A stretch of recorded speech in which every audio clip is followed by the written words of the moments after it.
3, 2, 1. Ahoy! Feast! Mighty Mouse. Fucking celebrations are always like that. It's taking gaming to a whole new level. Yeah, I mean, Ultra nerdo. come on, if they cut you out of the UFC and you're such an exceptional fighter, you just don't have a draw card. Yeah. That's literally the only thing. He is an entertaining fighter. He just doesn't have the, how to say, the... I think Dana White initially just didn't, I don't know, just didn't gel. I feel like Dana White gels with a certain type of character. He wants you to be hardcore, like outspoken, yeah, over the top. I don't want you to be too. He doesn't like humble people. Don't be too humble. Because I think it makes him feel insecure. What's the only other fighter? GSP. But GSP was... I don't know. It's I like to fight. I'm not impressed with your performance. Performance. I am martial artist. Every time when he gets pissed off, it's like the same thing. You're pissing me off. He's trying to be a bully. He's trying to bully me, but I will not take it to heart and to mind. And I will fuck him up when I'm in the cage. There's just some guys. It's cool, man. If you don't have the, how do you say? But I think him and Dana White gelled because he had the huge Canadian fan base. Look, of course. Montreal, right? Montreal. Yeah. And that's a big stadium. Huge. Massive sellout. It Dana's like, okay, cool, I'm making all that guap there with GSP. Cool, I'ma love him. Dude.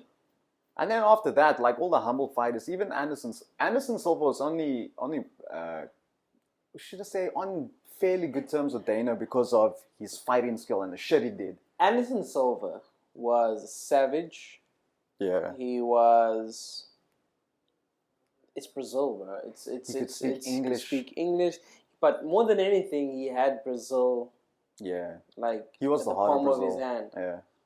So, you're not going to throw somebody else who has where a lot of the fighters where Brazilian Jiu-Jitsu comes from. You're not going to throw that away. So, of course, man, I think there's been an era of different fighters, and that's been cool, though, because it hasn't been one linear type of fighter. You had your Randy Couture. Yeah, Randy, dude, Chuck Liddell. Chuck Liddell. BJ Penn. Chuck Liddell was your two. It's like he was a real redneck hillbilly. You know, I want to tear shit up. A fight for America. Beers, flags, and guns. Yeah. Mullet. And as time went by, and the Brazilians, and I kind of found the Brazilians to be linear, though. In a sense where it was, I didn't find somebody who had character. The fighting, they can fight. Yeah. Look at Aldo. Yeah. Just. Yeah. Yeah. But it's because I guess they don't give a damn about that. We just want to fight. It's the Brazilian culture. It's the circumstances and it's religion. We just want. They're very much a happy, humbled, laid back. Yeah. You know, just want to ginga, dance, make the sex, and and fight to feed for their family. Other than that, they're not gonna. Well, I don't know. They don't want to sell their souls. I would like, though. It would be cool to have somebody with character. Yeah, needing to break the mold. If Jose Aldo had what Conor McGregor had, imagine that. The only thing Jose Aldo was his fighting. Yeah. You can't deny it's an exceptional fighter. He didn't have great English, so he couldn't communicate with the Western fans. And even so, though, I'm just simply saying, if you really want to break through that, you make an effort. But I guess in his case, I don't care. I just want to fight. And I guess, that's just fight and make the money. It's the humble mentality. Overly humble mentality. It's marketing. It's a business. We need characters. Yeah. That's why, like, your Pride, they loved. Who's it? Jackson. Rampage Jackson. Rampage Jackson. Rampage was over the black top. guy who's like over the top, who speaks, who kicks ass. Kick fucking ass. So, and he got in so many duels as well. Exactly. Like he was throwing down every single Asia fight. loved that. So, but that was also a break for Asia, because if you look at Asian audiences in Asia, it's very quiet. Yeah. And when something amazing happens or good technique is performed, it's like, and then exactly. and everyone's still and quiet. But And then you get a character like that, and it's just like, what is this? That's why Yeah. McGregor did so well, because no one was doing that. no one was doing that. But I No think one Chocolate made it Towel, Tito were doing it, Yeah, but then but- there was a huge era gap. Yeah, I don't think they made it. Tito 100%. Tito Ortiz No, he was trash like, talk I'm of in your note, face. I'm a trash talker, but I'm real with it. bro. Yeah, I talk the talk. If you Yeah. fight, if I lose, I lose. But I'm gonna talk trash. Yeah. I'm gonna hate on Dano also. I don't like him. Let's fight. Yeah. So I think now the gap. it's quiet now. McGregor now is he gonna fight? Flip, dude. If I was making that much money, Bro. I wouldn't fight really. But I think being relevant, he's gonna have that thing that Mayweather had. Where Yeah. I retire, Yeah, but yeah. I still, Staying relevant. I'm still hungry to fight. Yeah, But I'm like, but it's more business savvy now. of course. He launched his suit line Exactly. after a few fights. Yeah. And now after becoming double champ, then it was the whiskey, and now his whiskey has hit $1 billion. Jeez, man. Like, that's what it's worth right now. Whoever's his manager, man, shout outs to you. Manager, but at the same time, this guy. Yeah, he I mean, has brains. No, he's he has. got brains, and He's smart. he knows what he's doing with that mouth of his. Of and course. he saw it, and I'm sure Dana had a bit of a play. Of course. The Fertitas. Come on, if you're hanging out with the Fertitas and you're friends with them, You're and gonna they make love money. you, oh, come on, man. Unfortunately, You're in making life- all the cash. There will always be favorites. Yeah, for In sure. any business, there will always be somebody who's a favorite in school. It is what it is. But it's like You being know? friends with someone as well. You'll only have a favorite friend or favorite friends or Yeah. best friends, which is basically favorite friends. Exactly. If they bring something to the table. True. No? If that wasn't the case, then you would be friends with everyone. So Yeah, that's why true. people mustn't be like, oh, Conor McGregor's getting all these opportunities Yeah. because of X, Y, and Z. No, Exactly. he's capitalizing on. And people have said, on no, things, there man. was a point where people complained about, why? It's like, why is he trash? I'm not going to trash talk. It's Yeah. so bad for the sport. And of course, It's great for the sport. You need controversy. and of course, it built up with Khabib, and of course, the point where you don't mess with Dagestan. You don't mess with Dagestan. Like, they're loyal. They're all about respect. Yeah. You respect me, I respect. I think that's a general thing with Like anybody. Eastern European mentality is hard, man, because they Yeah. come from serious hardship, and then you add Crap. being very religious on Didn't top have of a that. I didn't bring it. Fucking idiot. It's chilled. No, it's chilled. Why don't you have a... No, I have this one. It's chilled, man. No, I'm saying plugging it in. Sorry, guys. I thought I plugged it in. No, I'm talking about the war unit, man. Oh, you want me to plug it in for you? Does it have? Yeah. Okay, yeah, then do it, man. Damn. Oh, speak English. Nigga. But No. take mine, because we ain't the same. You people, Take language my one. barrier. Put my one in there. It's not the same. You have to Also, put you my do one. have... But anyway, on that, Fucking idiot. ASAP.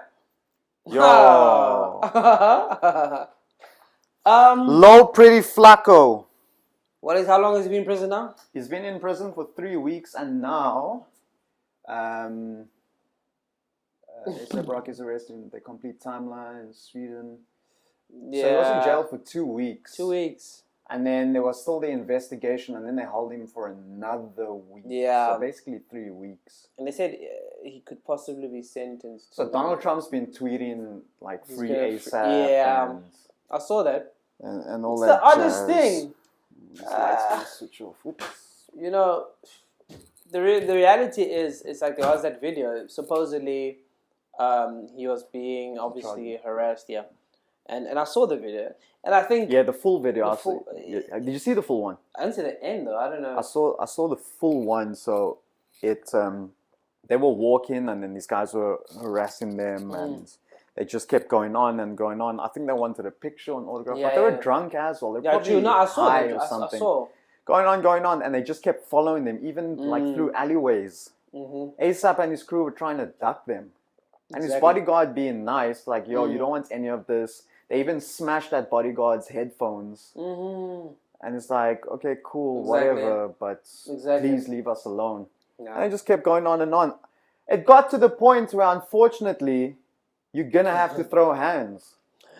You Bro, can't ignore that shit. If someone's harassing you nonstop and then starting to destroy your shit, and I'm sure they threw a punch. I'm sure they got physical. I'm not gonna end up talking smack. And number one, you're harassing people. They've said no. They've given you countless of opportunities to step back. And now, obviously, the oddest thing, some other rappers are like, no, we're not gonna go to the country to perform until they release ASAP. Yeah. But there's one rapper, what's his name? Flip, I don't forget it, man. Anyway, I'll get his name later. So they interview him in the street. So what you know, ASAP, and he's like, he's rolling up a joint. Like, I don't care, man. Hey, man, if they want to give me 100,000, I ain't gonna lose money, man. But hey, shout outs to him, man. So it's just like, and this guy is a true supporter of this rapper. I forgot his name, of Nipsey Hussle, when Nipsey Hussle had died. Oh yeah. So the irony of it, it's just like, okay, fine. The reality is, Trump is jumping onto something just to remain relevant. That's how I see it. That's how I see this whole thing, him jumping on it. Oh, we'll try hard. We've been speaking to the Swedish Prime Minister or whoever. No, because now what you're creating is, how about jumping on stories of prisoners, black prisoners that are in prison for in terms of prison reform? Why don't you jump on that? Why don't you jump on things that can fix society in terms of the prisoners that are being in prison for just carrying a pound of weed, a gram of weed, and now they're in prison? These are the things he should be jumping on. The thing about ASAP, this can be dealt with. You can easily just send somebody to say, just inquire about it, but don't go jump on it to try and focus only on it. Focus on the whole program because you're the president of the United States. Yeah. Of course, not the president of the world, but that's their business. So for me, I don't know. I think it'll be dealt with. But supposedly they said he might be sent. I don't know. It's getting freakishly weird. So that's what the thing is, the video shows one aspect. I don't know. Sweden has cameras in the street. Yeah, of course. So I don't know what else had happened. It's unnecessary. Jay-Z must jump onto it. Since he helped I don't get why Sweden's 21 being Savage. so harsh with their law. I don't know why, man. There's just something there. I don't know. Maybe there's some shit between Sweden and Trump, and they're just like, you know what, fuck Trump, we're gonna cause some havoc. I don't know. I was sent this article by Genius. Shout out to Genius. He knows who he is. By a futurist Graham Codrington. Where he's advising whites to calm down over land, because you know the whole land issue in the country. Yeah. I don't think it's an issue. It's just something that's straightforward. So he says it's been made an issue. He reminds his white friends, this is not the first time government is taking land, and it's about justice. And I like how he puts it, where he says, please do us a favor. If your ancestors did not comment about the previous 15 times the government took land, and I'm guessing that, like mine, they did not, then right now would be a good time to be quiet for a bit and listen. Not forever, just for a bit. And then calmly contribute to the conversation over the next few weeks and months in an attempt to find a solution that helps everyone. So he lists, I've known about some of these laws. So now look at the time frame. Because number one, we're trying to implement this law about the land, giving land back without compensation. Where now it's like, no, it's our ancestors did this. It was a long time ago. It's not our fault. No one is blaming you. Everybody's just saying to you is, you are benefiting of something that was stolen. That's simply.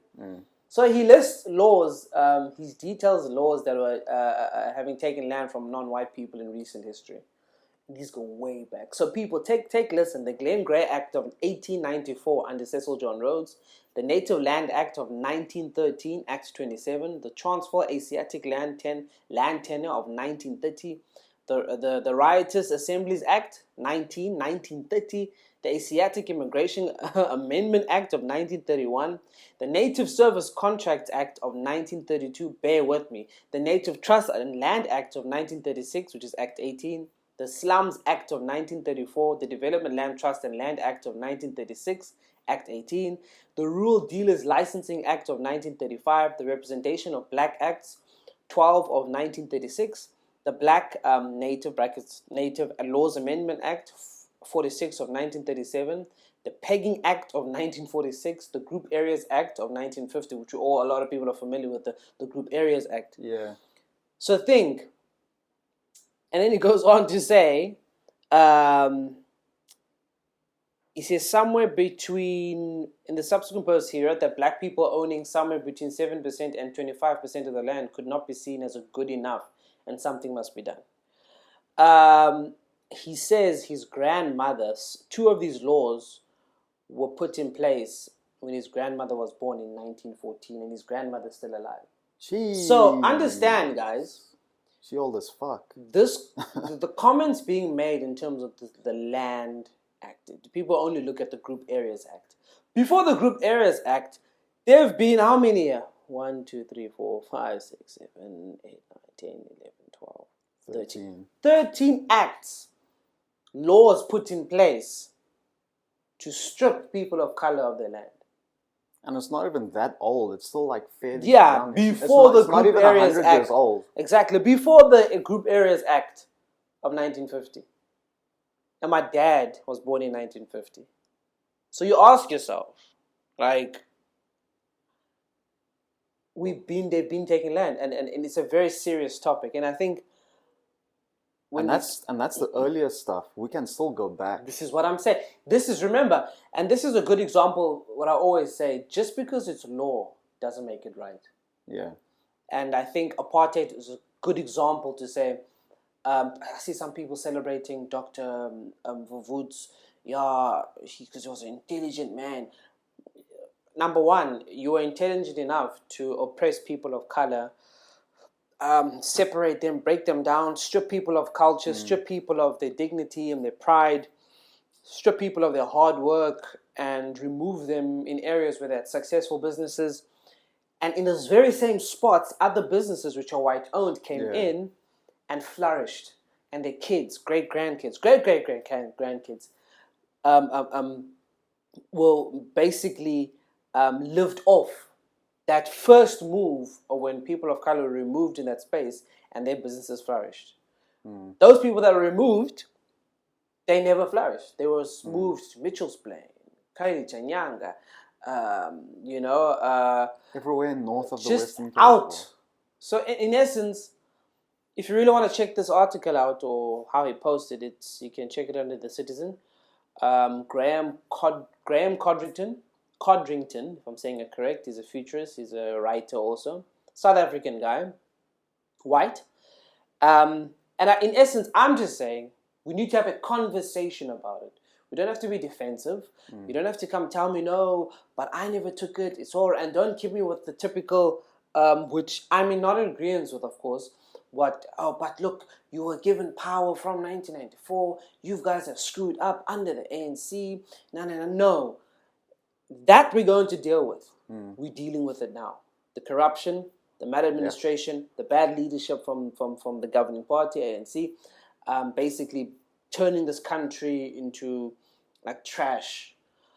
But there's no way you can use that part to try ignore the core thing we've been trying to change. And that's the essence of it. It's going to keep changing. Well, I mean, if you think about the people of power that are put in government, or the people of color that have been put into power in government, exactly, is very, very young and recent. If you compare, let's say, 25 years, compare that with America or something. Just say just under 100 years, if not more, of the power the white people had. You can't compare the two. There's no way. There's no comparison.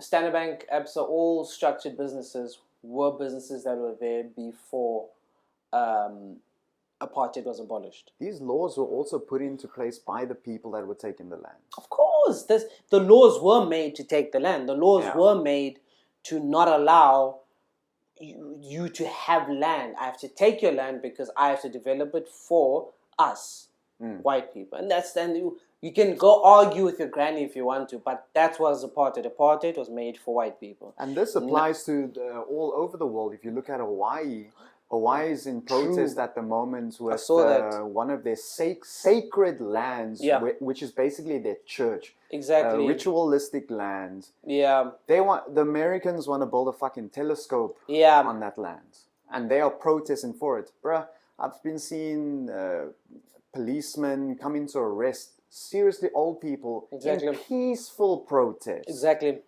It's Mauna Kea in Hawaii. Yeah. In essence, like I always say, people are worried about science being of more value than people's property, people's cultures. Yeah. It's the same thing with the San Nation. They stripped the San Nation of land. They stripped them of their dignity. That's why when we refer to colored people, they don't refer to themselves to any link in terms of being San, because they were stripped of everything. Yeah. Now, in this essence, now they're trying to build a TMT flipping satellite on top of a mountain that is sacred. Sacred land. And we can... A place of worship. Yeah, a place of worship that people, for centuries... Now you want to say science takes precedence over people's culture, people's land.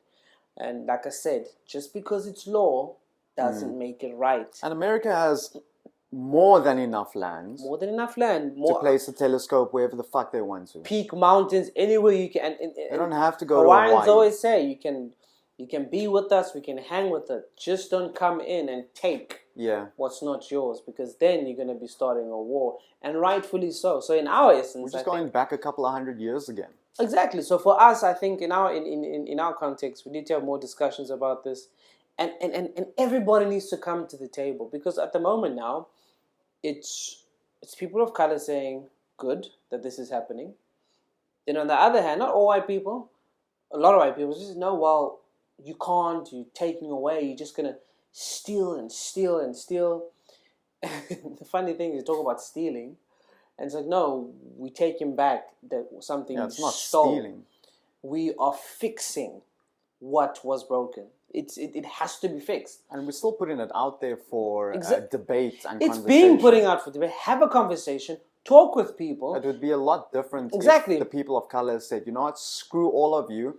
Let's have a little bit of a war. And we're going to actually steal what is rightfully ours. You see? And that's not the way we want. I don't like. We're going across politically. Think about it. People of color don't want war. No, we don't want war. We Africans don't want war. We don't want blood. War. I don't care. If people don't realize, majority of black South Africans, colored South Africans, people of color want to wake up, have coffee, go to work, come back, be able to spend your money in a safe environment, on your property, and just live your life. Yeah. I don't think it may come across that there's a few rotten apples that you see, we'll declare war and we'll fight. Yeah, guys, mouth is mouth, speak. But understand, in politics, you need a draw card. You need to spark the conversation. You need to rile the people up by saying amazing stuff. We will kill, we will... All these things are said, but have they happened? They haven't happened. No, if you wanted a civil war, it should have happened the night that they killed Chris Hani. Yeah. Civil war was going to happen. And Nelson Mandela popped up on TV 10 o'clock at night and saying, guys, put your arms down. If you really want to understand what civil war is, we could have had a civil war a long time ago. But we're calm. We're fine. We're laid back. We weren't worried about changing things politically, through legislation, through the correct manner. War does not pay. We've seen it through DRC. We've seen it in Angola. We've seen Central African Republic. We've seen all over Africa. Is war worth it? Is killings and death worth it? No, it isn't, because as apartheid did, they killed a lot of people. They buried. It did not work in a sense, because now look what they carry for the rest of their lives. Is that every white person who has family, who basically benefited from that system, is going to carry this for the rest of their life, because at the end of the day, you benefited of the blood, sweat, tears, pain of people of color. And it's the truth. You can say anything, it's the truth. England dominated the whole world. They killed millions of people. That's why England's little flag is still on the Hawaiian flag. The king of... Even though the states own it. Of what's it, in the Belgium, what they did in Congo. You know? So in essence, Africa is just such a powerhouse. And I hope, because every time we keep screwing that up with the bad leadership, we are in need in the world as an African state. We've They been such need us. a resourceful country for We're the the world. richest, but yet the poorest in the world. There are companies coming in here taking what they want. There are NGOs that are just running around in Africa pretending to be NGOs and drawing money from the world, saying we're feeding the poor. We're helping heal kids or polio and all this shit, but they're not doing this shit. Cool, you're saving the world by sending poor people lunch boxes. Exactly. Wow. There's this, I don't know where, there's this chick who was part of some NGO, I don't know, in Kenya. Yeah. That she basically has no medical experience. I'm trying to find it. Which one is it, man? No medical experience. Yeah. She goes to Kenya or Uganda or another country, and she was doing medical procedures on kids. She killed over like 100 kids. It's an American chick. So you ask yourself, are NGOs being regulated in Africa properly? If an NGO, an American person comes here, an English person comes to the country and says, listen, I can do this A, B, C, and D. What is your narrative and why are you coming here? Why aren't we doing any proper screening? For what? So I truly believe... has this woman gotten away with it? She's in America. If she's still walking free and... I think they arrested her. No medical experience. I'm just trying to find this. But it just shows you how... Unless she's like doing some kind of experiments to kill off the African gene. No, I don't think so. It's not that Hitler vibe where you would just... it's a US... I've got it. It's an NGO, US missionary. Yeah. That's why I've always doubted missionary work and all these missionaries. Flip, I'm not getting the article. It's in Uganda. 100 Ugandan babies died under her hands. Fuck. She has no, I repeat when I say this, no medical experience. She has nothing. Renee Bach, a missionary from the US, is accused of performing medical procedures and giving treatment to children without medical qualifications. The Women's Pro Bono Initiative and two parents of the children who died are suing Bach and want the Jinja High Court in Uganda to shut her organization down. Man, I still don't understand how she wasn't screened before going through with these procedures. Because in one point, there's another one where... it's our fault as well not South Africa's fault, but North Africa's fault for just letting her in and doing what she did. Here's the problem. When you open your doors to NGOs, right, you kind of attract that assistance. And I get... There are some true NGOs that are doing exceptional work there, and most of these fake NGOs, I'm going to take a year off and go to Africa and, feed the kids, and give them what they want. I just want to serve. There's a whole lot of them out here. And laugh at the kids. But in essence, Renee came to Africa. She runs a local non-government organization called Serving His Children in Eastern Uganda. She represented herself as a doctor, treated the children herself. She allegedly took children with malnutrition from local hospitals to treat them at her organization. So she took these kids from hospitals and took them to her organization to treat them, and some of them died. Jeez. My God.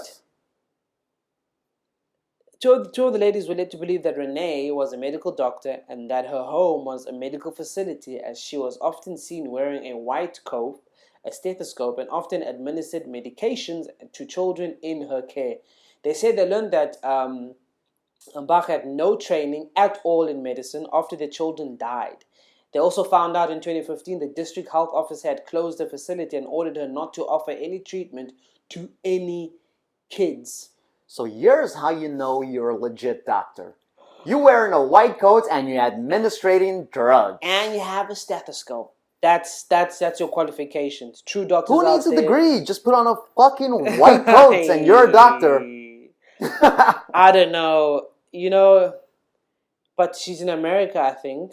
But some guys are suing her. But they're trying to, I think what the Ugandan are trying to go to the Hague or the human rights to get her in prison in America because she killed 100 babies. I think it's supposedly over 100. Well, that's fucking mass murder, man. It's mass murder. It's mass murder. That's. I think we must stop being gullible and getting all this assistance from people. It's also the desperation, man. I know, understandably, I get it. Part. Through desperation, that's what they always say. Don't make decisions when desperate. Yeah. As hard as it is, I understand, but you need to take a step back, and think deeply with what you're doing. What I'm saying is, let's not just always open our gates in Africa to just assistance.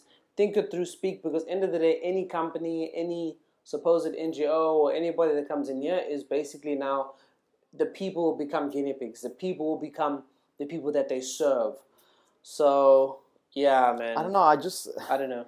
I just feel like the North Africans see a white person in a white coat, and then there's just like this heavenly sounds, and like, cool, it's the savior. Speaking of that, even in those pastors bringing Jesus. Do you see that? Jesus is Lord. First we had the guy dying in the church and then being resurrected in the church. In Kenya. And then eating food after he's brought back to life.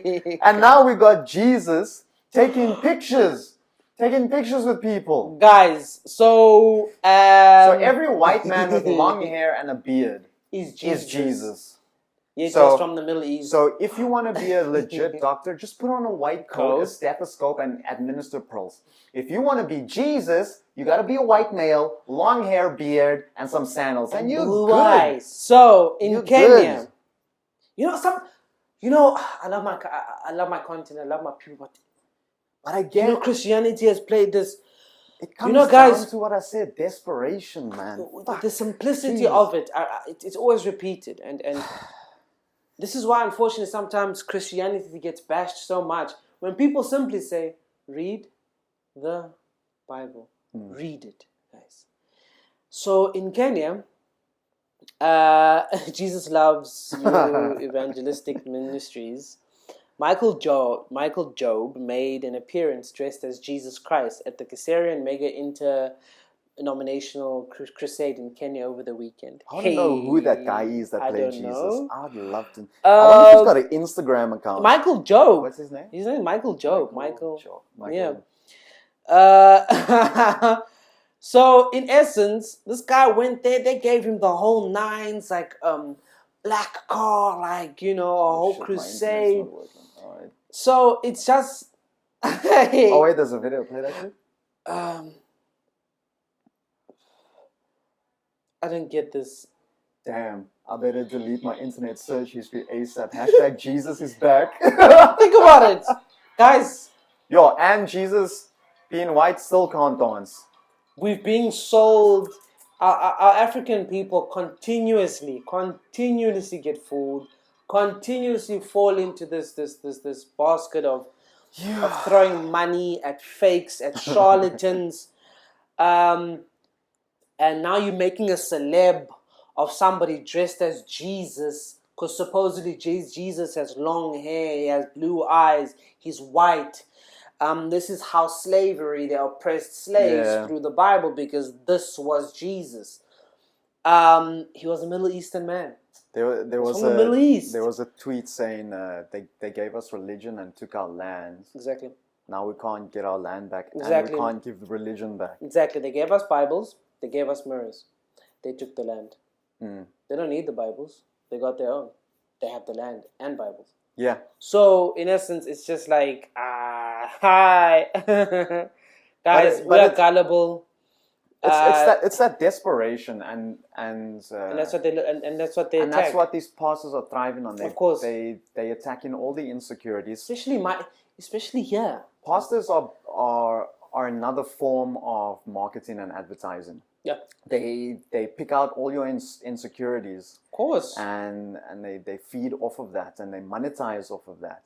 And you know, when Africans get a little bit of money, then it's like, oh wow, yeah, I'm gonna take this all for myself. Exactly. And I can make a whole lot more. So I'm just gonna expose these poor people. It frustrates me because again, you have amazing pastors that are following the word of God, that are preaching the word, that are building schools, that are building hospitals, that are building structure, because that's what you must do. It's not just about spreading the word. You must do God's work on earth, but you must implement, you must build, you must schooling. I don't see enough churches doing that. You're building your own building, you are flourishing, but you're not doing enough out there. So for me, stuff like this, stuff like the resurrection, it's utter bullshit. And unfortunately, our people are so desperate. They're doing it for the gram. They fall into this trap every single year, from being sprayed with doom to eating snakes to eating sucking grass. the pastor's dick. Exactly, because it's somewhat, they said the semen is some holy semen. It's Fuck just my life. And bring your panties to church, and then so the I'll pastor pray can for it, and spray it around, and then you'll get pregnant. It's disgusting. It's just a whole bunch of charlatans that are just destroying this faith. Not religion, this faith. There's a difference, because religion itself, it's an army. Faith in itself, you faith-based. You're a believer, and you don't have any sense of control. You're not in this basket of just being told what to do, but you are given grace in anything you're doing. So in essence, people need to find the line and understand that don't fall into the trap, even when desperate. Don't make decisions when you're desperate. There's a pastor in a church who was once pissed off. Somebody came into his office because he wanted advice, because that's what pastor's supposed to do. Your congregant member comes to you, so listen, I need you to pray for me. So he put a 10 rand on the table and said, "You are going to bring a 10 rand on my table? What do you think this is?" And he made a sermon about it. He said, "No, you can't bring 10 rand for blessings. You can't come to my office and ask for blessings with the 10 rand." This is a Nigerian guy. And there's a lot of Nigerian pastors in South Africa that are just charlatans. They some of the biggest scam artists. Congolese. And people are going to think I'm being, stereotypical xenophobic. racist. No, I'm not. It's facts. I don't give a damn what you say. Come on, all of us have received emails from Nigerian scam Congolese, artists. Man. Nigerian, the Malawian guy. Yeah. Guys, even our own South African pastors, it's a business. It's a business at the end of the day. Blueprint where now it's like, get 10 people, create a miracle, give 10,000 away. If I give 10,000 away, I'm gonna make 40, 60, 70,000, because people are gonna come and believe. Yeah. Because your blessings have been heard. The blessing that you prayed for, here they are. Because you paid for your blessing. When did you pay for a blessing? When did Jesus or God say, pay for your blessing? Don't pay for it. You sow, yes. You sow in the house of God, because you keep sowing, you keep sowing, you keep sowing, because you're building the church of God. You're building enough to spread the word, to spread help. You're helping those who are in those positions to spread more help. Because at the end of the day, that money doesn't go into fire or anything. That money goes to the church. It doesn't float up Exactly. For the church to go stronger, to build, and then to create more opportunities to serve. That's what you're doing. In this case, you are serving your pastor. Yeah. You serve your pastor, fine. You're funding but his, you are worshiping your pastor. So guys, let's wake up. Let's be smart. But this has been my whole thing with religion. And if I look back on the inception of the religion, I feel like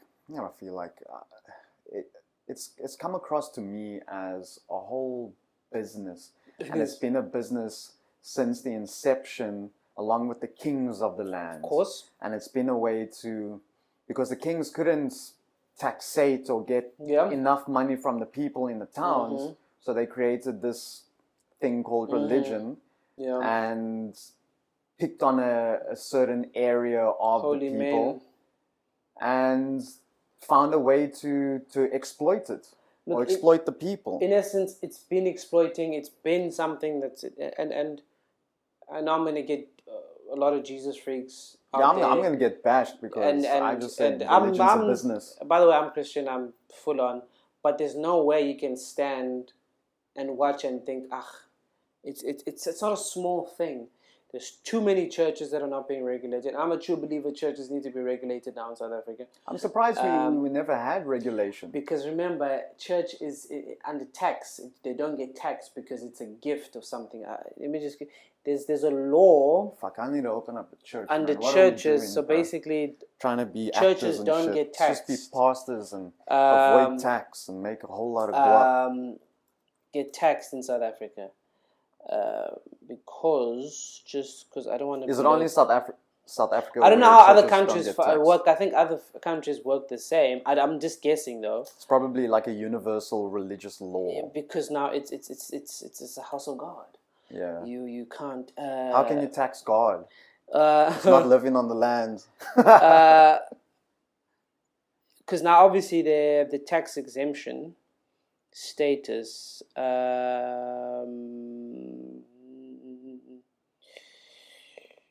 The South African says we're talking to spiritual leaders, whether it be religion, they don't have to pay transfer duty. We've got thousands of shares of other religions.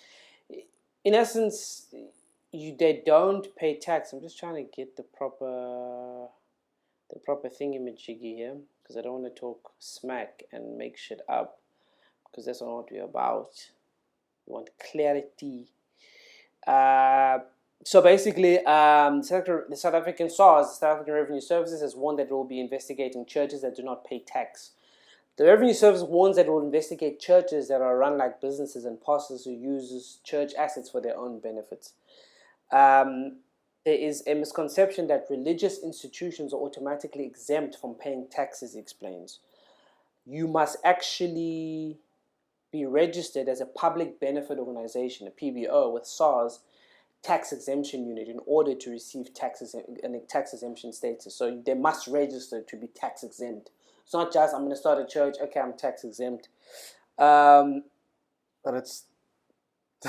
This is what I'm saying. But still, like, what difference is it going to make if you register or not? You're still going to be exempt from tax. How many? But no, they won't because now they will be taxed like normal citizens. If they don't have a tax exempt status, they will be taxed like normal companies. Sorry. Okay. But again, like I said, how many churches are doing this? There's a pastor, Pastor Mboro, who went to that other pastor who did the resurrection, right? So he went out the gates. We must stand against this because this is against. I want to talk to him. This is the other pastor who also has like loads of money. I want to talk to him because he resurrected. This is the same pastor who said he went to heaven and took a selfie with Jesus or God. He took a selfie and then asked, "Where's the cell phone?" He said he lost it. I lost it at the gates of heaven. So he walked to the other pastor to say, "Listen, your trick seemed to be better than mine. I think. Tell me how you did it." Outside, surprised God doesn't have an Instagram account yet. It's a BMW i8, if I'm correct, right? Jesus is verified on Instagram. This guy, let me explain. He goes to that church. He complains about the resurrection thing. There's a video where literally he gets out of his BMW i8 black, right? BMW i8. That ain't a cheap car. Tell me now, right? Same guy who said he took a selfie with a Jesus and lost it. It's I don't know, guys, and people fall for this, eh? But yes, and the it's thing. out through desperation. Kim Kardashian's got more followers than Jesus on social media. But you know what? Jesus got more followers on earth, nigga. That's He's true. got the earth. He's got That's the people. True. That's what counts. So actually, like I said, we got to get our shit in check. We got to check our leaders, check the religious leaders, the religious organizations. What is their narrative? Are they there to serve? Are they there to serve themselves? Our country is in a moment that is of desperation. People are desperate for work, desperate for hope. Just hope. That's bro. all. Yeah. That's literally if. And pastors that are on the wrong side, that are charlatans, that are fake. They see that Through desperation, you sometimes can't discern. Yeah. You can't. Okay, this because somebody comes to you and manipulates, and you believe they're like, oh, cool, this guy has a good heart. He's coming. He's going to assist me. Meanwhile, he's draining you. So be smart, guy. Let's discern through your desperation. Let's make smart decisions. Okay. Smart decisions. I see you rocking Netflix there. You know, this talk of religion has just sparked something in my brain. You know how us people of color are taking land back, right, and fighting for our sacred land that has been taken away from us. Now the white man has given us religion. Yeah. Right. True. Why are we still following what was given to us? And why are we not going back to our cultural roots and practicing our practices of worship that we have before we were indoctrinated with these religions? Yeah. Why are we not culturally going back? Like I know there have been Chinese that have been indoctrinated with the faith, but I feel like there's a bit of a movement going back to their cultural roots and practices. Like I know for myself and my family, being born Roman Catholics, and my father being an altar boy, he was deep into Catholicism. Me with growing up with my grandparents, but I wasn't as deep as him. But my family has made a move back to their cultural roots, and I'm a firm believer in my cultural roots, more so than I am in a religion that was bestowed upon me at birth without me having any say. Why are the people of color not going back, and we are still sticking to these religions that were put upon us? Why isn't there that movement? If we are making a move for taking back land, our cultural rights, why are we not taking our cultural practices? The reality is, it's like me, I still practice my traditional practices. So I still practice. I'm a strong believer in my traditional practices. I grew up with them. And I never waste my time arguing with people that are, no, but Christianity, and it's just like, I'm tired of explaining to people the same. And what frustrates me is explaining to fellow Africans about it. That are just in the same pool. And I have to explain to you in Africa why I'm practicing my culture, my identity, who I am. See, that for me is and it's it gets to a point where now society is playing this. There's so many aspects of the soil, the earth, the connection with nature, the air you breathe. Everything is connected. The ancestral grounds where you believe your ancestors, there's a connection with your ancestors, where your ancestors play this role where they are angels, right? Because some believe when you speak of ancestors, they are the angels sent by God. We're not praying to them, we're not worshipping them, we're acknowledging them. There's a huge difference. A huge difference But between acknowledgement and worship. ignorant-minded people who now have delved deep into their faith sit at a round table and debate in Africa where cultural practices, and the funniest thing is, some people, they will call a traditional practice by the Xhosa nation or Zulu nation or Pedi or Sotho, oh my gosh, this is such savagery, this is so anti-God. No. They will travel to Scotland, go to the McLarens or whatever, celebrate and sit there and celebrate St. Patty's Day or celebrate cultural practices in these countries. They're so deemed cultural. Of course, they've marketed them to be all these huge things, but they are cultural practices. Yeah. And they'll come back home and judge Africans on what they're culturally practicing. And it pisses me off and it frustrates me all the time that this happens, where I'm not forcing you to practice my culture. Really, I'm not. Do what you want to do. Don't sit on your chair and judge me. And the funniest thing, the judging part is always being said in the Bible. Don't judge. Okay? But the biggest judgments are from religious This is people. what I'm saying. What's that thing? Don't throw stones from your glass house.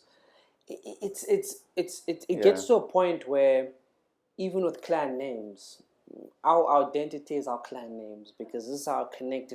This is my cousin, this is so and so, but you were happily enough to go travel again in Ireland, in Scotland. Their clan names are very powerful.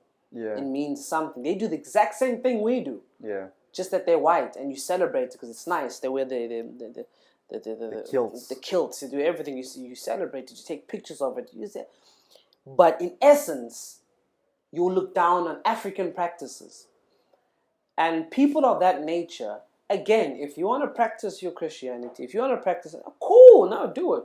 But don't sit in your chair, look down on what I'm practicing, and deem it evil, or deem it this is ungodly, this is this. How do you know? How do you know this practice in itself? When I'm connecting with my ancestors, I'm connecting closer. I'm being closer to God. This was all created by God to connect closer. When I'm connecting with the earth, when I'm connecting with the tree, when I'm connecting with the wind, everything around me, who created it? God. You are telling me I can't connect from it, and you're telling me from your chair in a church that's disconnected from nature in itself, disconnected from the energies that are around you, and you're telling me I'm wrong. Yeah. And I'm not even debating you. I'm really not. I'm saying, do what you want to do. Just leave it out of your mouth, because you are ignorant. And that's my problem with the missionaries. If the missionaries came, they gave us clothes, they told us about God. Oh my gosh, leave these things, or these things that we were fine before this. Yeah, we were fine being naked. They were or in fine before loincloths this. And people were fine. If you really looked at it, they were fine. Once missionaries came into play, they brought sickness. They brought flippant syphilis. They brought the sicknesses to the people who were fine. That's how a lot of natives in the natives in their respective countries didn't die because of the white man killing them with weapons. It was actually from sickness that the white man brought. This is what I'm saying. So, in essence, what I'm simply saying is, again, I'm not bashing Christianity. I'm bashing the people who claim to represent Christianity, but bash African cultural practices which have been here for centuries. And people were fine with it. It didn't kill anybody. We were fine. So, if I'm practicing what I'm practicing, and you say, how can you worship God and still practice your culture, religion? That's my choice. I don't need to explain it to you. Yeah. I grew up doing it. And at the same time, God, like a lot of people, when they say God, I think a lot of people, when saying God, they think it's Jesus. Or when they say God, it's one person. He's not an entire being. He's not an infinite being. They single him out to be this specific mold. Whereas when you are talking about God in your practice of your cultural practice and your religious practice, you're talking of him as an entire infinite being that encompasses all. Exactly. And people don't get that. And the problem is, we shouldn't have to explain. If I would say to people, if you don't get the initiation practice, that's fine. It's not for you to get. Yeah. If you don't get the slaughtering of of animals, that's fine. I'm not doing it to make you understand. If you don't get all these different practices, it's fine. It's not for you to understand, but I need you to respect it. And that's my problem. People are running out of this and not respecting people's cultural practices. They have something to say because, well, it's different. Anything different from your grouping, because you sit under this whole dogma movement that, okay, if you're not with us, then you're against what we believe. So that's odd. That's savagery. These natives, Very typical of when the first people, the colonize, these natives are doing something weird and awkward.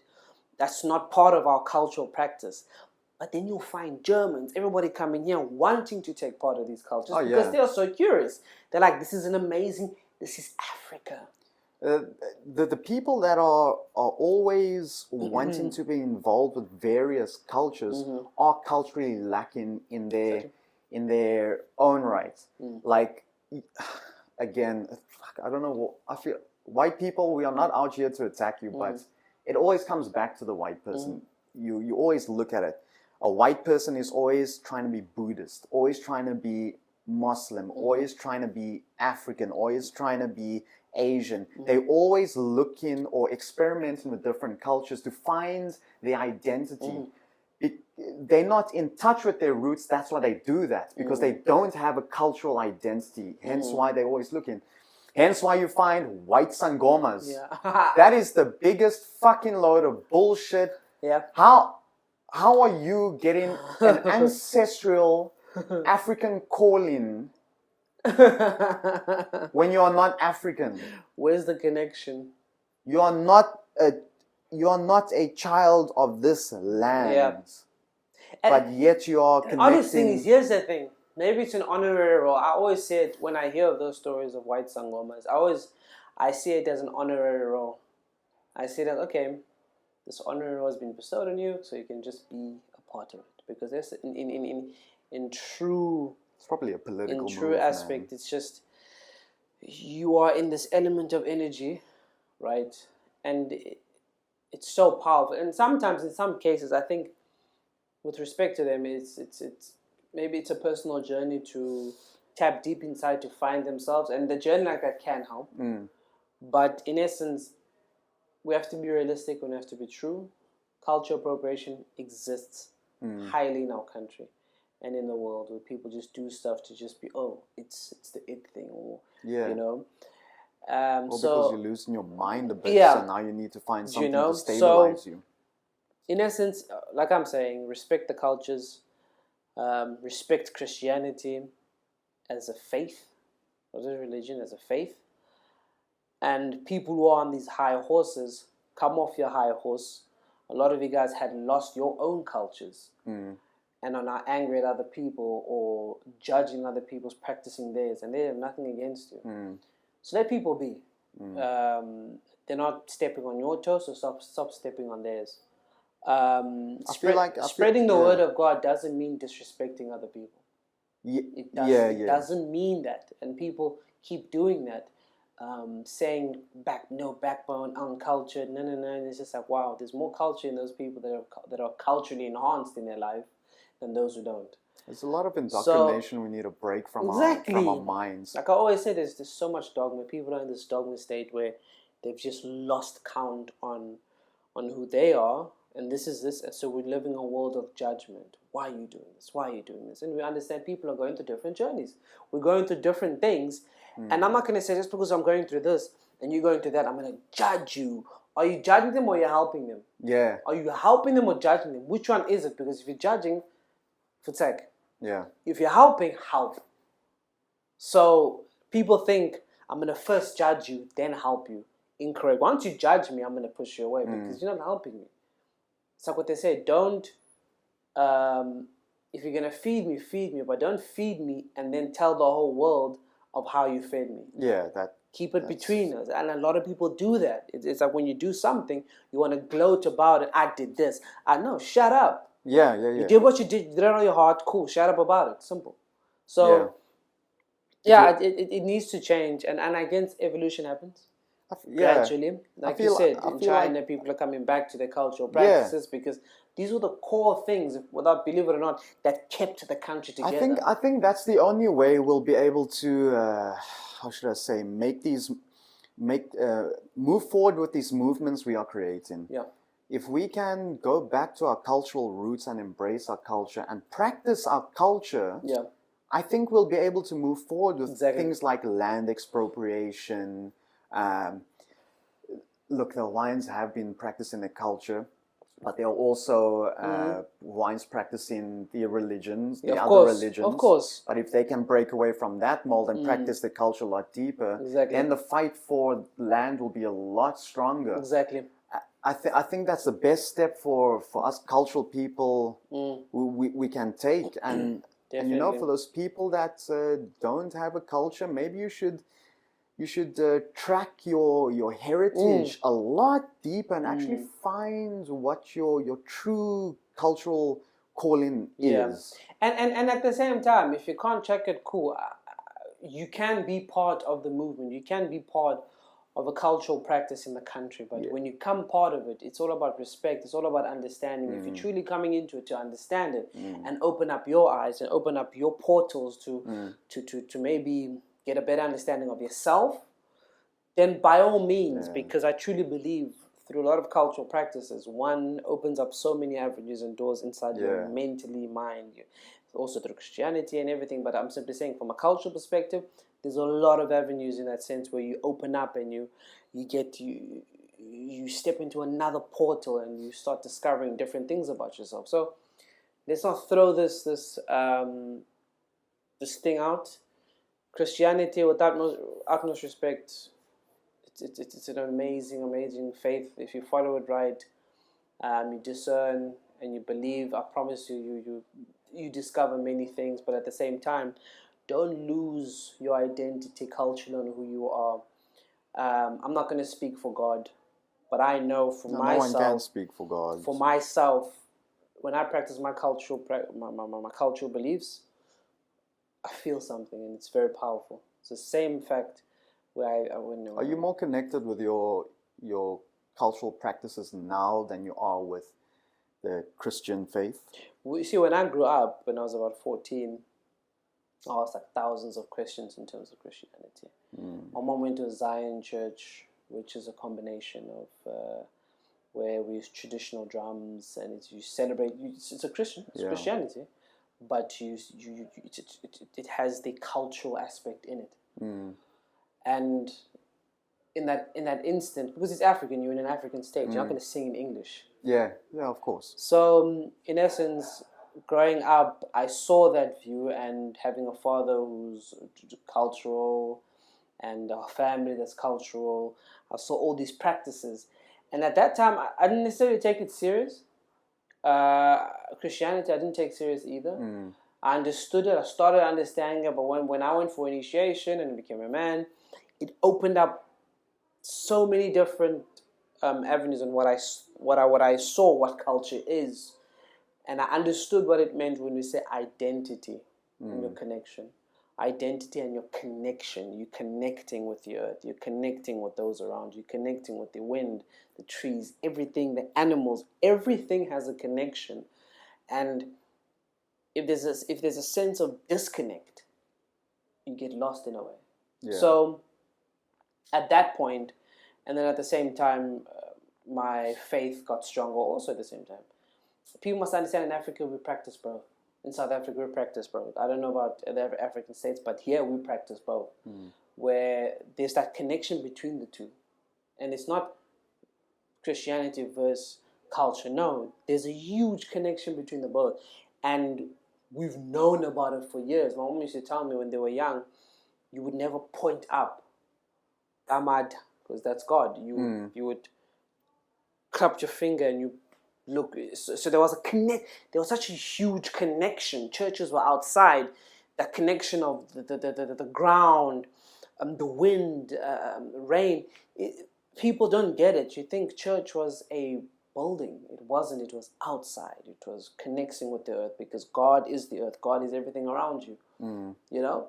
So I think when people then from their household look at that and think, whatever, these savages, no backbone, no culture, they're serving the devil, they're serving these ancestors, they're praying to them. No one's praying to any ancestors. We're acknowledging their presence. Same as you're acknowledging the presence when somebody dies. What are you acknowledging? You're saying, okay, go into heaven, right? So, but there's their presence. Yeah. There's a reason why people see these dead people, right? And they're there in your dreams. They're telling you something. They're guiding you. Angels, what are angels? It's ancestors. They're ancestors. People don't get it because Yeah. you're not speaking Zulu with me. Yeah. You're not speaking Sotho with me. You're not speaking your traditional language with me. So of course, when I do something to you, it seems foreign. But I'm saying what you're saying. I'm just saying it in my language. Yeah. And maybe you see me slaughtering something. Oh my gosh, when I tell you I want to cleanse something, what am I cleansing? In Europe, sage. Why were they burning sage? Yeah. To cleanse. Why were they slaughtering animals? When you sacrifice, what are they sacrificing? When we're slaughtering an animal, what are we doing? Yeah. Yeah, we're not going to kill it and throw it in the fire, but we sacrifice something Yeah. because there's a connection. We're strengthening the bond. But now suddenly when Africans do it, it's odd. It's stupid. It's disgusting. SPCA jumps about. That's what I'm saying. We in Africa here, let's not disconnect and try and make Africa Eurocentric. We're not Europeans. Don't. We need, it's like when you go to, I don't know, when you went to Turkey, you felt you in Turkey, right? Oh, yeah, yeah. You I in felt Turkey. I felt the Do you know culture. because why? They celebrate their culture. Yeah. Oh, very and much. it's there, Strong. right? It's very strong. You go to Brazil, they celebrate that you know you in Brazil. You know, when I went to Australia, I knew I'm in Australia. When I went to Austria, I knew I'm in Austria. When you come to South Africa, you must know you're in South Africa. Our cultures, our practices, our energies must be felt where our traditional customs must be respected by law. Our traditional weddings must be respected by law. That's a wedding. Yeah. I don't need to have 5 weddings. I can have that wedding and that's the wedding. Yeah. Why now must be Eurocentric? We're trying to change us because we're trying to appease outside people to, okay, we look like France. We look like you are in Europe. So funny, we celebrate gay marriage, which is not a big thing, but Exactly. we frown upon cultural That's what I'm saying. marriage Though they're practices. frowning upon gay marriage anyway, it's none of your damn, it's like we mentioned, it's none of your damn business what somebody's doing, who they're marrying, what they're doing in bed, Yeah. who they're loving. It's none of your damn business. It truly isn't. People are just, I once heard this person who said to me like, gay people are against my religion, but I always think they're cool though. It's like, and I said, what do you mean by that? No, like friends, I have a lot of gay friends and stuff, but it's against my religion. Nobody gives a damn what's against your religion.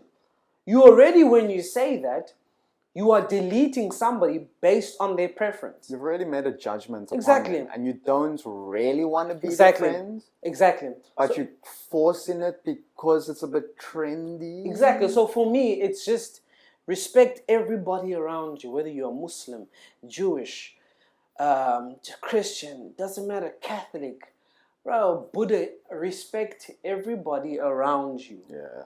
Don't bring up nonsensical shit that you think play a role in making a decision if I'm going to be next to you, because the presence of that person, what's it going to make you? Just because you're sitting next to a Muslim person, is it going to make you Muslim? No, it isn't. You're just sitting and you're having a conversation. Why can't you? This is the thing. We separating ourselves, Christian, and we're pulling ourselves away, and then there's going to be a holy war, which is probably happening in Nigeria also, which in the north, where there's, because obviously Nigeria is like 50-50. Yeah. It's like 50 Christian, 50 Muslim. And now people are anti, not everybody, but Boko Haram's presence. Trying to create a caliphate or whatever, but in essence it's so nonsensical and it's stupid because everybody's pulling away and we're clicking up, and then we're against you and you're against you, but we're literally the same because we have blood. You have blood, I have blood. You have a heart, I have a heart. Do you have lungs, I have lungs. The simplicity of it, but we're skipping that, all in the name of dogma, because we're in these crews and then we hate each other. So if you do this and you agree with this, you against this practice, you must die. In some countries, you literally die. So for me, live your life, respect everybody around you. You can literally be happy with anybody in the same room. But here you are prancing around, judging everybody around you, and you're not looking at yourself. Develop your mind, develop your soul, because your soul will be rotten. That's a person that does not truly understand the practice of their faith or culture.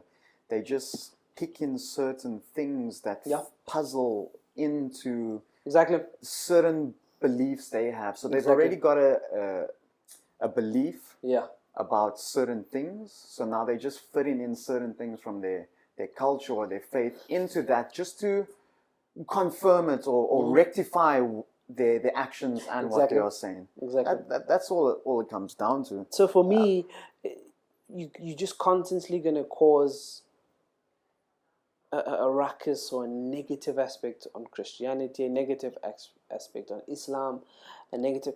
If you're just going to worry about God didn't create this, don't speak for God.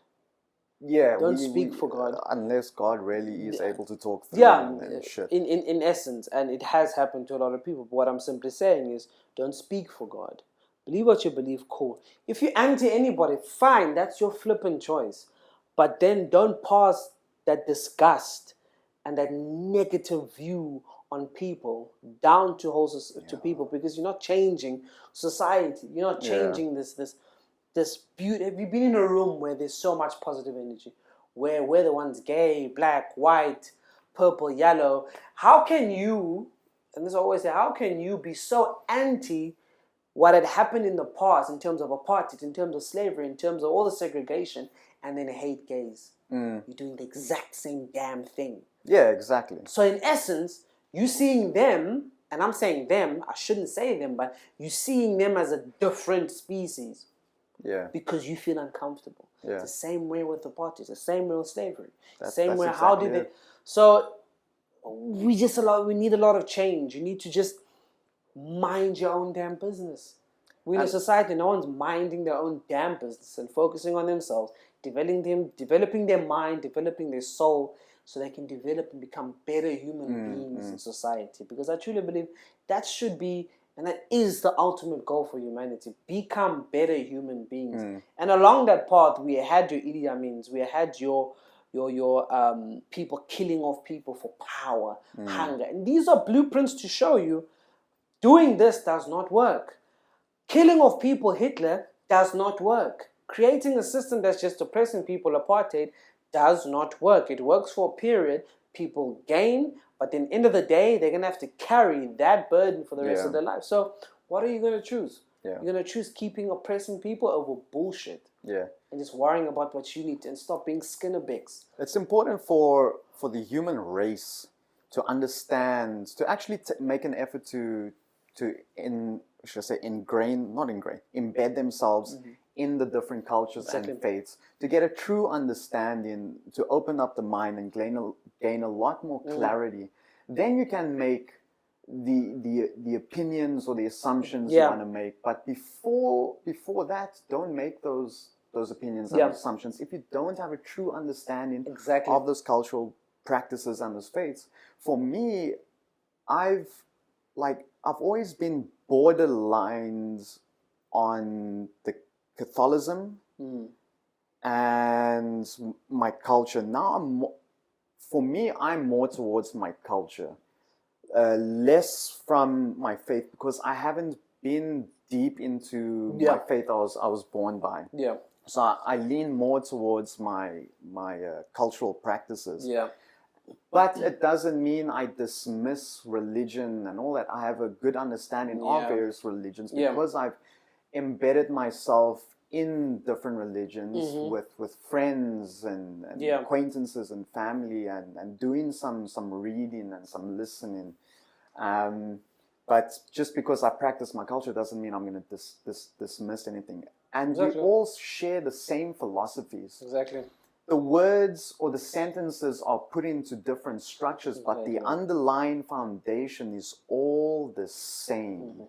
Just different images are painted in your brain. It's like when you watch a movie, we all watch the same movie, but how your imagination interprets it, or should I say a book? Let me not say a movie, because the picture has been made already. You read a book.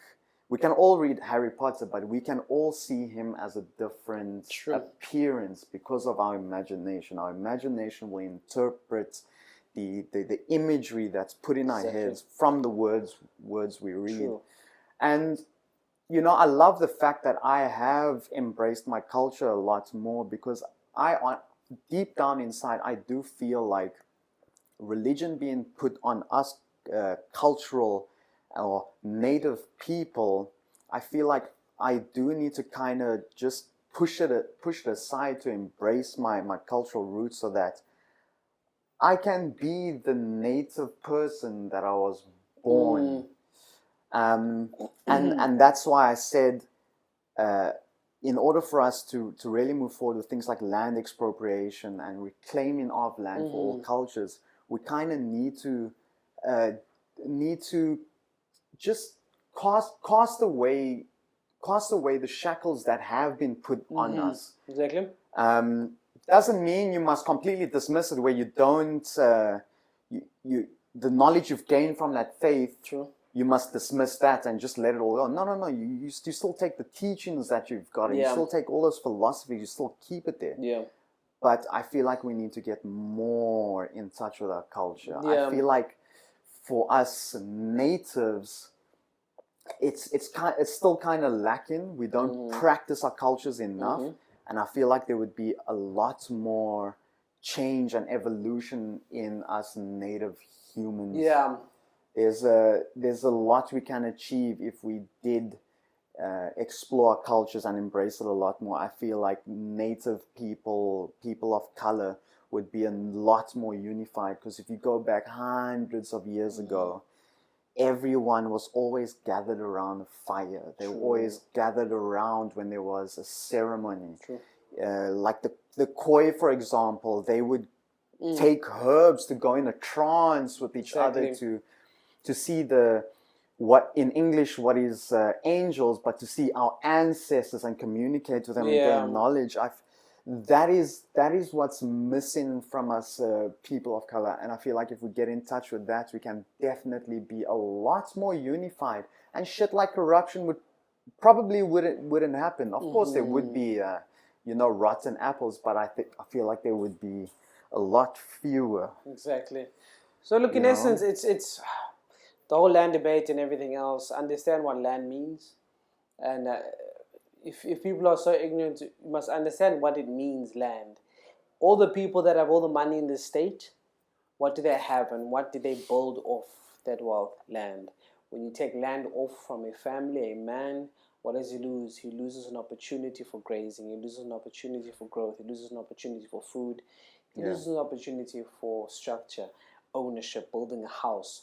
You've taken that opportunity away for centuries. And you cut in our cultural connection. So exactly. So it's ancestral land. There's a whole meaning to that to that issue, and it's not just about. And even we can talk industrial land in the city, or there's so much. So that's why I'm saying this whole debate, this whole topic on land, it's interconnected with many other things, and that's why I'm saying the discussion needs to happen where everybody comes on board to listen.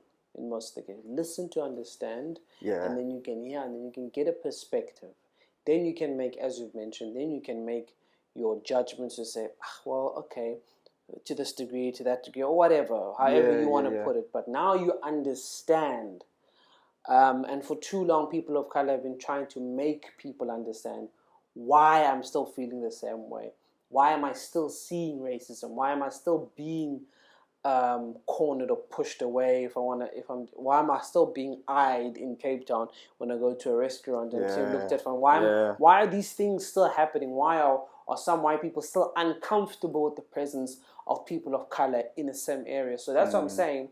We as people, we need to occupy these spaces so we break that barrier. We break that barrier of people being uncomfortable to understand the other side and understand us, so we can understand you, so you can understand our story and we can understand your story, and then we can come to a meeting point to say, well, we can live together in harmony because now we understand. No one wants to kill anybody else. No. People are just saying, meet us here. It seems like we're the only ones doing the work. It seems like we're the only ones calling out our own, calling out your people but you're not doing the same. So we need to meet each other halfway, respect our cultural practices, our faith practices, our religious practices, respect each other as human beings. Move all of that out the way. Just respect each other as human beings, that we can share spaces without feeling all touchy, and we're good. Yeah. So they just need to take the effort to actually understand and embrace cultures. Yeah. But if you don't want to understand and do your research, I think us people of color need to put stuff out there, Yeah. to educate. Exactly. In this time of influencers, instead of always just pushing hair, makeup, fashion, which is the Yeah. biggest influencing vibe Yeah. in South Africa, I think once you've hit this huge following on social media, I think it's time that those people of color that are these trendy influencers should start making movements and changes towards educating about their respective cultures. And that's what you're already doing.